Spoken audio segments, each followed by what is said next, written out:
Hey guys, my name is Tanya Holmes. I'm an inpatient wound care nurse at Ochsner UHC, and I'm here today to talk a little bit about wound care. The focus of this video today is not going to be on application of wound vac dressings, as that usually is dedicated to the wound care team and some of our surgeons. Today what I want to do is give you nurses the tools that you need to take care of these patients with wound vacs when the wound care team's not available, which is unite people and you weaken people. So what I'm going to talk about are the 4 different types of wound vacs that we have within our system, and then a little bit of troubleshooting. First, I'll start off with our main unit that all of our hospitals should have. It's called a Vac Alta. What this vac does is it combines 4 different specific therapies all on one machine. So you don't have to get different machines for your patients. So that machine is going to run your standard vac, your Alta Infusion Veriflow vac. We also have a Provina and a Apthera. I'll talk about the Apthera real quick because it's not even anything I brought with me. You will not see it very often unless you maybe work in the ICU. An Apthera is a wound vac system that's meant to go in an open abdomen. Let's say your patient went and had an open colectomy or some kind of abdominal procedure where they were unable to close the abdomen back. Instead of the old school packing, they can put this vac in there to hold everything together until they can take the patient back to surgery. So I'll talk to you about Provina for a second.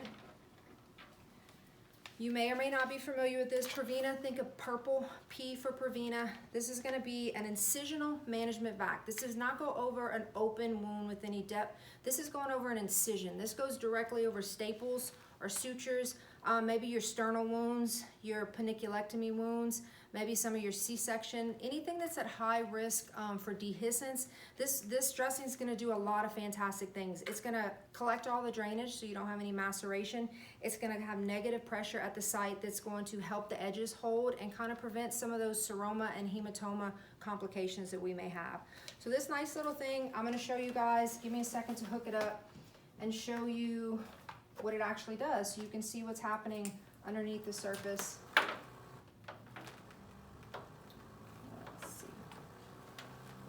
My machine doesn't like me doing this. Okay, so is this a good view? Can you see this okay? So this is the back side. You're gonna see what happens when I start this. You're gonna see the edges of this pulling together and actually somewhat closing the incision from the inside out. Again, it's moving a little slow, but if you look at it again, that incision is completely closed at the skin surface. So this Provina is something you will see most likely on your surgery patients. So I'm gonna put this on top as if this was his dressing. So they're gonna come with the hospital vac out of the OR. When it's time to go home, you may be the ones putting their home Provina vacs on. So there's different types. They're all pretty small and they're actually, strangely enough, disposable for something this cool.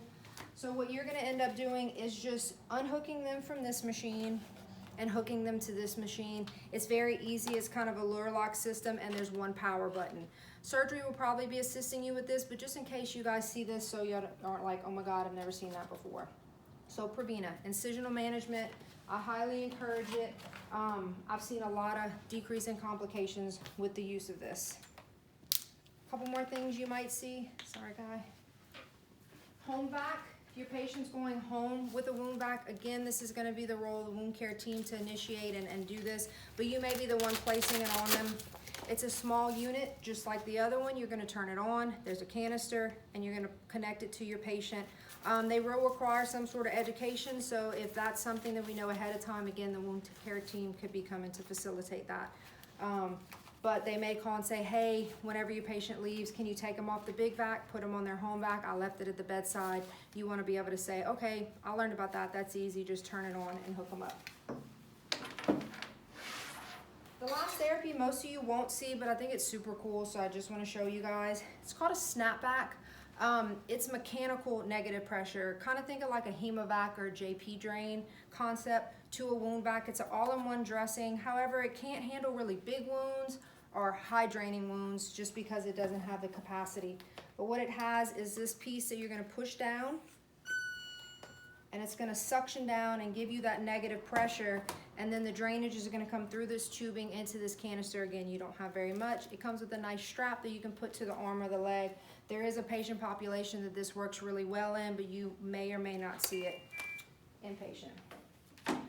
Okay, and we have an alarm. Perfect timing. So this machine's gonna make a lot of different noise, and as nurses, I know all we need is one more thing to alarm. So right now you can't see on the screen, but it says blockage alert. So we'll just jump straight to that one. The reason is my clamp is still closed from working with it earlier. So blockage alert is really easy. You just wanna follow your tubing from the patient to the machine and see, are they sitting on it? Is it clamped? This is a very simple one. I undo the clamp and I press reset, and it's working again. So even easier than the blockage alert is going to be the low battery alert. So sometimes your patient went walk with therapy, or they went to the bathroom, or they did something else and the machine got unplugged from the power source, so simply just plug it back. You definitely don't want it losing complete power, because then you may lose some of the settings that were preset maybe by your doctors or your wound care team. Speaking of going with therapy or something else, you don't ever disconnect your patient from the machine. It's meant to go on poles, and it's meant to be as mobile as possible. Anytime they're disconnected from therapy, you may lose a seal and affect the integrity of your dressing. Battery, blockage. The next one's gonna be canister full. Again, super simple, but you gotta make sure you know how to do it. You're gonna come over here when your canister's full. The alarm tells you it's full because there's this moisture sensor up at the top. Don't be like, oh, it's kind of almost full, let me just change it while I'm in here. These canisters can get costly. Let the canister fill up completely. You're gonna come over here, you're gonna press eject and pop it out. You're gonna open a new one out of the container and you're gonna set it in here. And sometimes it's just as easy as a little hit. If you're like, it's not working, then you're gonna come and connect the new canister to your patient. Make sure if you have a patient that's putting out a lot and it is a night or weekend, that you know where these canisters are available to you. You don't want to tell the doctor, oh, I had to turn it off because we didn't have any canisters. Oh, I had to turn it off because the battery was dead and I couldn't find the cord. There's a lot of troubleshooting that's really simple. The last one that's maybe not so simple is going to be if you have a loss of suction. So multiple things could happen for you to lose a loss of suction. Most of it's going to be the integrity of your dressing is compromised.